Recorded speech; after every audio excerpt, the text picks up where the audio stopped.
PPSC کا اردو کا test 100 number کا ہوتا ہے، جس میں 80 نمبر اردو کے متعلق ہوتے ہیں اور 20 نمبر کے سوالات جو ہیں وہ جنرل نالج کے متعلق ہوتے ہیں۔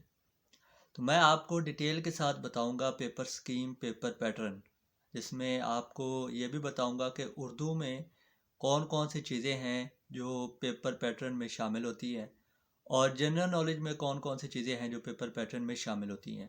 سب سے پہلے ہم اردو کی بات کرتے ہیں۔ بنیادی طور پر ہم جب یہ دیکھتے ہیں کہ کیا چیز ہمیں سیکھنی ہے، یا کیا ہمارے سلیبس میں یا کیا ہمارے پیپر پیٹرن میں چیزیں شامل ہیں، یہ پہلا نقطہ ہوتا ہے جو ہم دیکھتے ہیں۔ لیکن بدقسمتی سے ہمیں PPSC نے یہ نہیں بتایا ہوتا کہ اردو میں ہم کس چیز کو ٹچ کریں گے، یا سوالات جو پوچھیں گے وہ کس چیز کے متعلق ہوں گے۔ تو اس سے صاف پتہ چلتا ہے کہ اردو کے متعلق کوئی بھی چیز ہے وہ پوچھی جا سکتی ہے، لیکن اگر پاسٹ پیپرز کو دیکھا جائے تو ان کو سامنے رکھ کر ایک سکیم میں نے تیار کی ہے جو میں آپ کے ساتھ ڈیٹیل کے ساتھ ڈسکس کروں گا۔ سب سے پہلے آغاز کرتے ہیں، پہلے نمبر پہ جو چیز ہے وہ ہے گرامر۔ گرامر تو ایک بنیادی چیز ہے، اور گرامر سیکھے بغیر آپ اردو زبان میں مہارت حاصل نہیں کر سکتے۔ تو گرامر بہت ضروری ہے۔ اب سوال یہ ہے کہ گرامر کہاں سے سیکھیں، یا بہترین گرامر کی کتاب کون سی ہے۔ بہت ساری کتابیں ہیں، ان میں سے بہترین کتاب کون سی ہے۔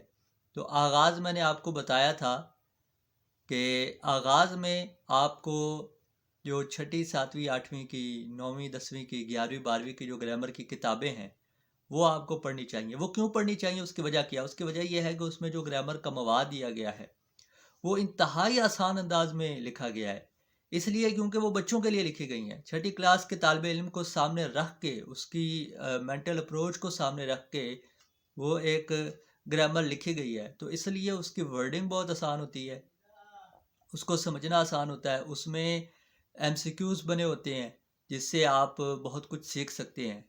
اس کے علاوہ گرامر کی کتابوں میں، جیسے میں نے آپ کو پہلے بھی بتایا تھا، گرامر کی کتابوں میں واحد جمع دیے ہوئے ہوتے ہیں، مذکر مونث دیے ہوئے ہوتے ہیں، الفاظ متضاد دیے ہوئے ہوتے ہیں، الفاظ مترادف دیے ہوئے ہوتے ہیں، یہ چیزیں بھی دی ہوئی ہوتی ہیں، تعریفیں بھی دی ہوئی ہوتی ہیں، اور مثالیں بھی دی ہوئی ہوتی ہیں۔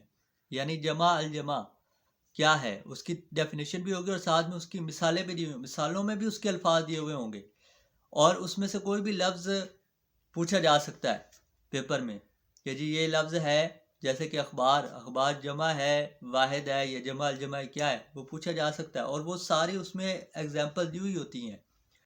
اس کے علاوہ دوسرے نمبر پہ گرامر کی کتابیں، میں نے آپ کو یہ بھی بتایا تھا کہ جو بھی مواد آپ کو جہاں سے ملے آپ کو حاصل کرنا چاہیے۔ تو گرامر کی اس کے بعد، ان کتابوں کے بعد گرامر کی کوئی بھی کتاب آپ کو ملتی ہے آپ ضرور پڑھیں۔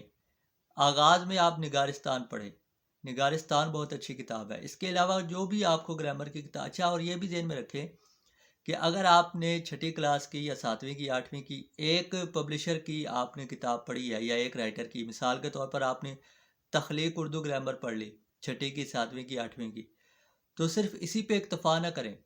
اب آپ غزالی والوں کی پڑھ لیں، ہمدرد والوں کی پڑھ لیں، تو مختلف پبلشرز ہیں، ان کی جو گرامر کی کتابیں ہیں وہ 1 بائی 1 سب کو پڑھتے جائیں، کیونکہ ان میں یہ ہوتا ہے کہ کسی میں مواد زیادہ آسان ہوتا ہے، کسی میں زیادہ ڈیٹیل ہوتی ہے، تو یہ چیزیں آپ کو فائدہ دیتی ہیں۔ اس کے بعد دوسرے نمبر پہ جو چیز ہے جو پیپر میں پوچھی جاتی ہے